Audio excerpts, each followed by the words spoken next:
योग्य हमारे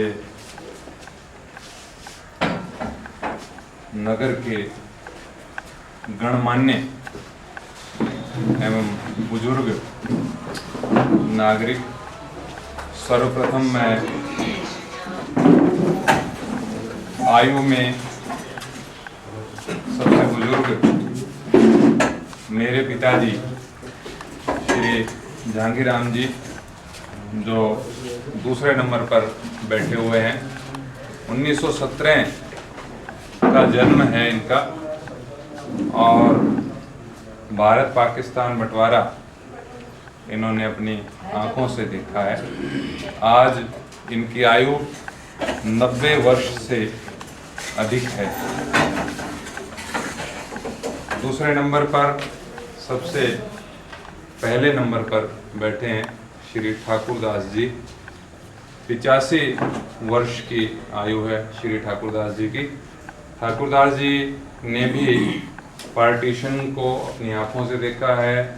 जो भी अत्याचार, अन्याय और परेशानियां पार्टीशन के समय इन लोगों ने झेली, इनको बिल्कुल वैसे की वैसे याद हैं, क्योंकि इस प्रकार की घटनाएं मनुष्य कभी भूल नहीं सकता।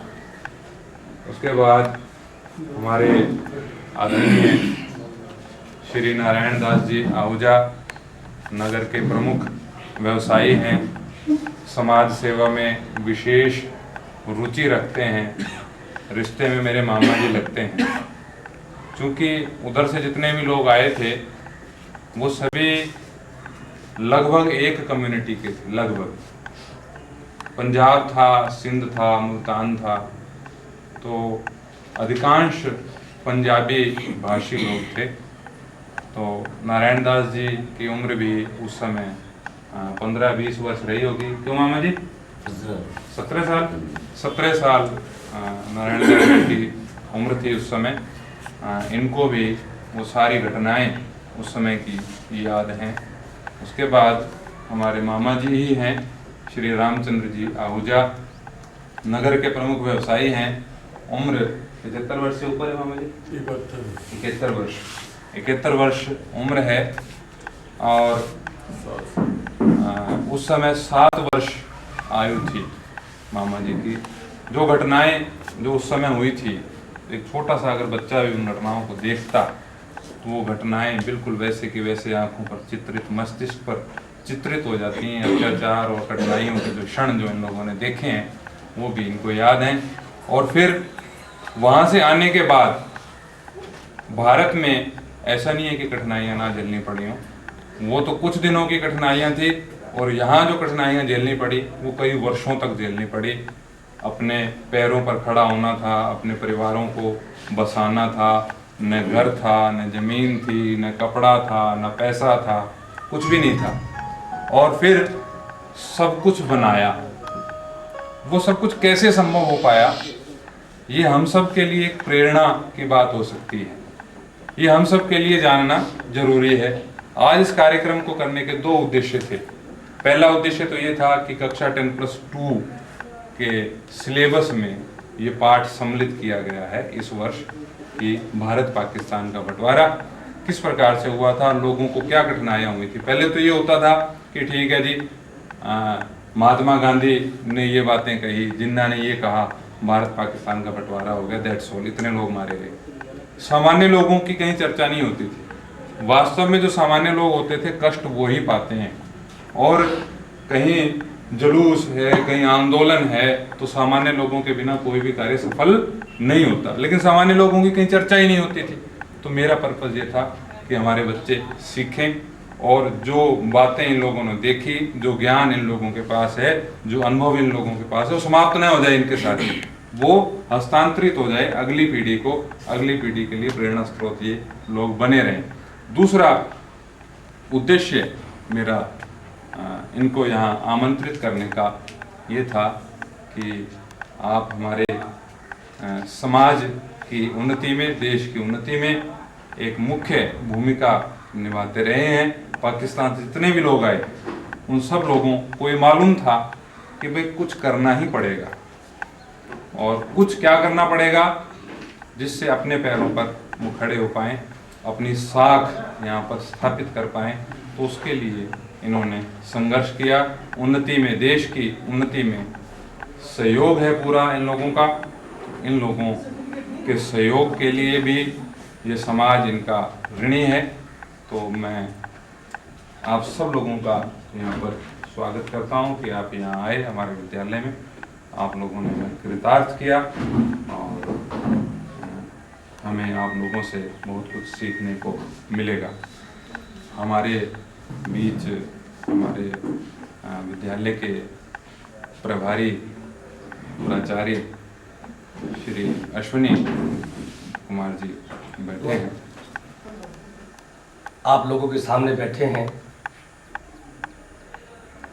नाम मुझे ध्यान नहीं है इन लोगों का, लेकिन फिर भी भाई राजकुमार आर्य जी ने बताए हैं। बाहर से आए हुए हमारे साथी, स्टाफ साथी, प्यारे बच्चों, बेटे ये जो आज प्रोग्राम रखा है इन्होंने, ये बहुत ही बढ़िया बात है। ये बुजुर्ग पता नहीं हमें कहीं रास्ते में मिले भी थे कि नहीं। मैं तो खैर इनको, इनमें से जो परले तरफ बैठे हैं बुजुर्ग हमारे देश राज्य के पिताजी, इनको तो अच्छी तरह से जानता हूँ। बाकी मैं वंचित था और आज ये सौभाग्य प्राप्त हुआ इनको देखने का, इनकी सुनने का भी मिलेगा हमें सौभाग्य। 47 से पहले भारत और पाकिस्तान एक हुआ करता था, ये आप सब लोग जानते हैं।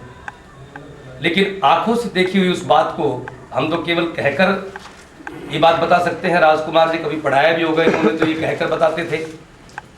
लेकिन देखी हुई बात को जिन्होंने अपनी आंखों से देखा, इस पार्टीशन को, इस विभाजन को, उसके क्या कारण रहे थे, हिंदुस्तान और पाकिस्तान अलग हुआ, वो क्या बात थी खास उसमें, और उसकी कमियां, जो पार्टीशन हुआ था उसकी कमियां आज भी हमें झेलनी पड़ रही हैं।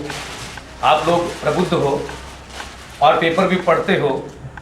आज भी पता लगा होगा सचिव स्तरीय वार्ता जो है ना हमारी शुरू हुई है कल से, कश्मीर को लेकर के ना, और कश्मीर को लेकर के पाकिस्तान बहुत बार हिंदुस्तान से उलझता रहा है, ये भी आप जानते हो। उसका मसला आज तक सुलझ नहीं पाया है। हम अपनी दलील देते हैं, पाकिस्तान अपनी बात कहता है, बावजूद इसकी सच्चाई कहाँ पर है, किसका पक्ष सत्य है और किसका गलत है, ये बात तो ये हस्ताक्षर जो हमारे सामने बैठे अच्छी तरह से जानते हैं। अगर हिंदुस्तान की सरकार इनके विचार मांगे तो पता नहीं ये क्या लिख के दें जिसका हमें आज तक पता ही नहीं है। हम महज लिखी हुई बातें पढ़ते हैं और इन्होंने अपनी आंखों से देखा था। इनमें से ये जो बुजुर्ग बैठे हैं इधर, ये सिर्फ 7 साल के थे, बाकी तो इनकी 30 साल की उम्र थी उस वक्त, किसी की 20 साल की उम्र थी, जवान थे ये। और उस जवानी के अंदर इन्होंने देखा था विभाजन क्या था, और उस विभाजन के अंदर इतना बुरा हाल हुआ था। जो लोग पंजाब से आए थे, आधा पंजाब जो पाकिस्तान में आज है, वो जो लोग यहाँ आए थे हिंदुस्तान के अंदर, उनको क्या क्या कष्ट झेलने पड़े थे। मेरे ख्याल से हमारे राजेश दुआ जी जो बैठे हैं, इनको भी बहुत अच्छे से पता है उस पार्टीशन में क्या हुआ था उनके साथ। ये एक नतीजा है ये। और मैं आपको बेटे एक बात बता देता हूं कि हिंदुस्तान एक ऐसा देश है जिसमें सभ्यता, संस्कृति ये फलती है। बाकी वेस्टर्न कंट्री जितने भी हैं उनमें ऐसी सभ्यता नहीं है। उन देशों के अंदर जहां पर अमेरिका जैसे देश, इंग्लैंड जैसे देश हैं, उनके अंदर 4 दिन से लाश सड़ी हुई थी 2 आदमियों की, और कोई पूछने वाला नहीं था, कुछ जानता ही नहीं था एक दूसरे को, उठा के फेंक आए, बात खत्म हो गई। और यह हिंदुस्तान के अंदर आज भी घरों से खुशबू आती सब्जियों के बनने की, दरवाजों से सब्जियों की खुशबू आती है। ऐसा देश है अपना।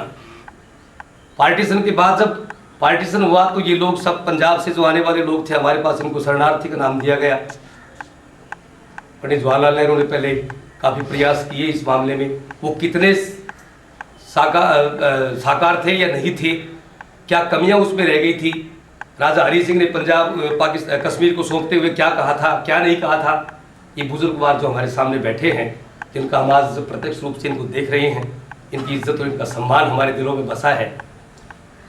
दुनिया की कितना भी दौलत तराजू के पलड़े ले लो दो, और तराजू के पलड़े के अंदर पूरी दुनिया की दौलत वैभव एक पलड़े में डाल दो, और मैं एक शब्द आपको बताता हूं हिंदुस्तान का, वो शब्द उससे भी भारी पड़ेगा कि हमारे पास ना कोठी है, ना बंगला है, ना कार है, लेकिन हमारे देश के अंदर एक छोटा सा शब्द देता हूं आपको, संस्कार है। ये संस्कारित देश है और संस्कार के बलबूते पर आज हम जिंदा हैं। संस्कार हमारे ऐसे हैं कि बड़े के सामने छोटा सिगरेट नहीं पी पाएगा, छुप जाएगा, उसके सामने नहीं जाएगा, बोलेगा नहीं, वो आ गया बड़ा तो छोटा वहां से उठ के चला जाएगा। इतनी इज्जत और सम्मान, इतना लिहाज हमारे देश के अंदर, और ये केवल हिंदुस्तान में ही मिल सकता है, और किसी देश में ऐसा नहीं हो सकता। यहाँ जो हमारे बुजुर्ग बैठे हैं, इनका हम हार्दिक दिल से, तहे दिल से, जो शब्द मेरे पास नहीं है उस दिल से मैं इनका हार्दिक अभिनंदन करता हूँ और स्वागत करता हूँ, और वो अपने अनुभव आप लोगों के सामने बांटें, ताकि इतिहास का जो पन्ना एक अधूरा पड़ा हुआ है हमारे यहाँ भी थोड़ा सा, उसकी जो काले की उस पर लगी वो छट जाए, और छटने के बाद आप उससे लाभान्वित हों। ऐसा हमारा प्रयास जो राजकुमार आर्य जी ने किया है वो एक सराहनीय प्रयास है, और हम इनका तहे दिल से स्वागत और सम्मान करते हैं। धन्यवाद। कर्मठ लोग रहे हैं, इन्होंने कर्म किया, ये व्यवहारिक लोग हैं। कहीं आप ये मत समझ बैठना कि ये बहुत बड़े वक्ता होंगे, कर्म में इनका विश्वास है। तो हम चाहेंगे कि इनके साथ हमारी जो भी बातचीत हो अनौपचारिक हो, एक भाषण नहीं, बातचीत हो। तो उस बातचीत की कड़ी में मैं सर्वप्रथम हमारे आदरणीय श्री रामचंद्र जी आहूजा से निवेदन करूंगा, वो जैसे चाहें, बैठे बैठे बताना चाहें बैठे बैठे बता सकते हैं, खड़े होकर बताना चाहें खड़े होकर बता सकते हैं। ये परिवार है, इसको एक परिवार समझें। बीच में जो छात्र प्रश्न पूछना चाहेंगे या मेरे साथी प्रश्न पूछना चाहेंगे, और जब ये अपना वक्तव्य समाप्त कर लेंगे तो आप लोग प्रश्न भी पूछ सकते हैं। खड़ा होकर कभी बोला जी, कोशिश मेरी यहीं बैठ के ही बोलने की इच्छा है, तो और कोई अगर गलती भी हो सकती है, क्योंकि मैं कभी बोला इतने सुलझे हुए शब्द भी नहीं आएंगे मेरे पास, तो टाइम बहुत हो गया, उम्र बहुत हो गई। हम जब पाकिस्तान से निकले थे ना, तो 7 साल का था। हमारा संरक्षण करने वाला भी एक मुस्लिम फैमिली थी हमें, जिन्होंने अपने घर में हमें छुपाया था और खुद बैठ गया था वो गेट के ऊपर। जो आए थे बाहर से बलोच लोग, उन्होंने उनको, बल्कि उसने दुत्कारा था, गालियाँ भी दी थी, और भी ऐसे भी मेरी ये फैमिली है, उनको ये नहीं पता भी हम अंदर बैठे हैं। यही कहा कि हमारे यहाँ आए तो मैं अंदर घुसो से जान सुनो। दो दिन के 3 दिन हमारे थोड़ा बहुत खाया भी, तो उसी मुसलमान बेचारे ने हमें कुछ ला के दी। फिर वहाँ से हम निकले आए डेरा गाजी खान में, वहाँ रहे हम महीना 20 दिन। फिर वहाँ से निकल के हम गाड़ियों में लदे भी भूखे प्यासे देखते आए, कभी किसी को तेल की कढ़ाई में उठा के डाला जा रहा था, कभी किसी को मार काट के रहे थे, कभी किसी बच्चे को पीट के उसकी बेइज्जती कर रहे थे। ऐसे करते करते हम यहाँ इंडिया में पहुँचे। यहाँ आके मैं छोटा ही था, छोटा यहाँ आके पहली क्लास में पढ़ा, फिर JBT की, प्रभाकर करी, 4 साल सर्विस नौकरी करी टीचर की। उसके बाद मुझे तो पसंद आई नहीं टीचरी में, क्योंकि उस वक्त पे कम थी और कोई साइड इनकम थी नहीं हमारे पास, उससे गुजारा नहीं होता था हमारा। दिल्ली था मैं, वहाँ से छोड़ के यहाँ के अपना कपड़े का धंधा किया, उसी पे स्टैंड हुए। अपने बच्चे, कोई भी बच्चा मेरा MSc से कम नहीं, एक इंजीनियर है, बाकी सब बहुएँ भी MSc B.Ed है, लड़के भी MSc B.Ed है। अब परमात्मा ही दया, अपना पैरों पर खड़े हैं सब। इस दौरान मुझे 50, 60, 60, 100 किलोमीटर कमाने के लिए साइकिल चलानी पड़ती, कोटपुतली से पावटा तक साइकिल चलाई हुई है मेरी। यहाँ साइकिल पर चाय की पत्ती बेचने की कोशिश की। मतलब इस उम्र में भी 20 तरह के धंधे कर चुका हूँ, कभी कोई धंधा कभी कोई। अब लगभग 20 साल से वेल सेटल।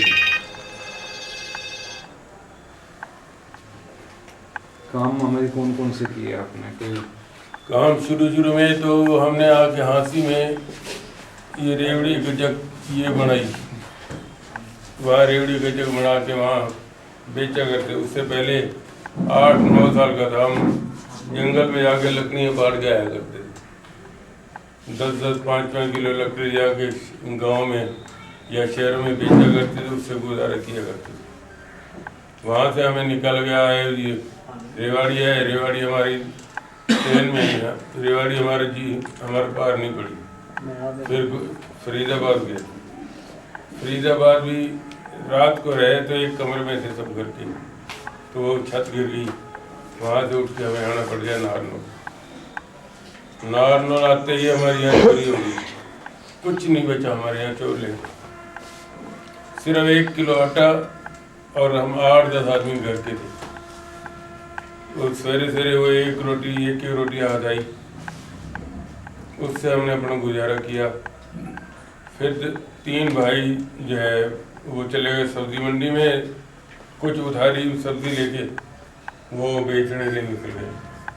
1 या 2 भाइयों में से एक कुहाड़ा पड़ा था, उसका भैंसा उतारा सड़क नीम का, उस पर भैंसा लगा के कोई लकड़ियाँ फाड़ने गए। कुछ सब्जी बेच के आए, शाम को जो भी अनाज मिला ना उसी से हमने अपना गुजारा किया। उसके बाद ट्रेन में जाके गोलियां तक बेची, थाली में। मेले में जाके चाट लगा के बेची, मेले में जाके दुकानें लगाई, चाय की दुकान करी, हलवाई की दुकान करी, साइकिल पर जाके चाय बेची। यहाँ तक 20 तरह के धंधे किए हमने। अब 20-25 साल से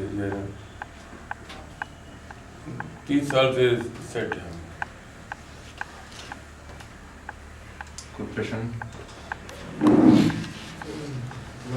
सबसे पहले मैं आभार का है कि सुबह सम्मान करता हूँ और मेरे पिता समान, माता समान, गुरुजन अभी जो आपने इतनी मेहनत की, उस मेहनत उनको आपसे कम मिला या ज़्यादा मिला? जैसे कि पहले इतिहास में कुछ ऐसे होता है कि भ्रष्टाचार भी फैलता है, भ्रष्टाचार भी फैलता है, ये भी बातें होती हैं। तो आपने जितनी मेहनत की या उससे कम मिला आपको लगता है? कम मिला या ज़्यादा कुछ आपको मेहनत की? आजकल जो है लोग बस सोचते हैं कि मुझे ये भी चाहिए। उन दिनों हमें केवल रोटी मिल जाती थी ना, उसी को हम सफिशिएंट मानते थे। जिस दिन मैं 10 रुपये कमा के लाता था ना, उस दिन खुश होता था कि आज हमारी रोटी निकल गई। और धीरे धीरे मेहनत करते फल में परमात्मा देता है। ये आप बता रहे थे कि सांप्रदायिक आ रहा था, घड़ाई में गिरा जा रहा था, और आपने ये भी बताया कि एक मुस्लिम परिवार था जो कि आपकी नस्ब की, ये इनकी संख्या कम थी जिन्होंने रक्षा की, यानी कि जो दया भावना करुणा के साथी थे, उनके साथ अत्याचार है उसी समुदाय से। जिस आदमी को कम थे, जिस आदमी ने हमारी रक्षा करी, जो वहाँ बलोच लोग आए थे मारने वाले, उनको ये नहीं पता कि हम अंदर बैठे हैं। अगर उनको पता होता तो शायद वो आके अटैक भी करते। 2-3 दिन हमें अंदर बंद रखा। उसके बाद यहाँ डेरा गाजी खान से बस आई गवर्नमेंट की, वो हमें बैठा के ले गए डेरा गाजी खान से। फिर हम अपना आ गए इधर हिंदुस्तान, मुजफ्फरनगर होते हुए यहाँ आए। डेरा गाजी खान जिला था और उसमें सखी सरवर इनका गांव था। डेरा गाजी खान एक पाठ भी आता है अंग्रेजी में, पाठ का नाम मुझे ध्यान नहीं, पाठ आता है अंग्रेजी की पुस्तकों में, प्राइस ऑफ फ्लावर। हाँ, प्राइस ऑफ फ्लावर जो है पाठ है।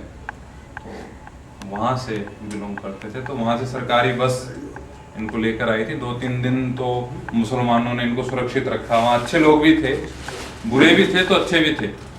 तो फिर वहाँ से जब बस आई सरकारी, तो बस से मुजफ्फराबाद या मुजफ्फरनगर, ऐसे संभव मुजफ्फराबाद होना चाहिए। मुजफ्फरनगर। मुजफ्फरनगर तो पाकिस्तान में है। अच्छा मुजफ्फराबाद है कश्मीर में, कश्मीर में। ये मुजफ्फरनगर पंजाब में था।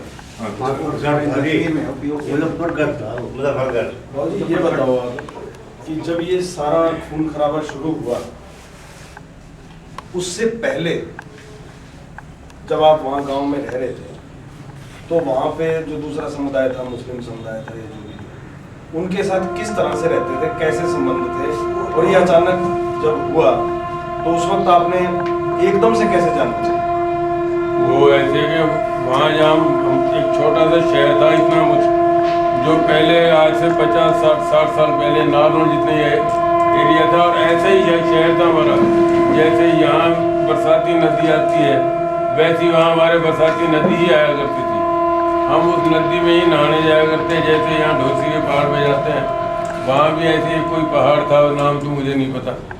बरसात के टाइम हम वहाँ जाते थे, और उनसे तो बिल्कुल भाईचारे वाला ताल्लुक थे जो शहर में रहते थे। वहाँ कोई ऐसी बात नहीं थी, बल्कि वहाँ हमारे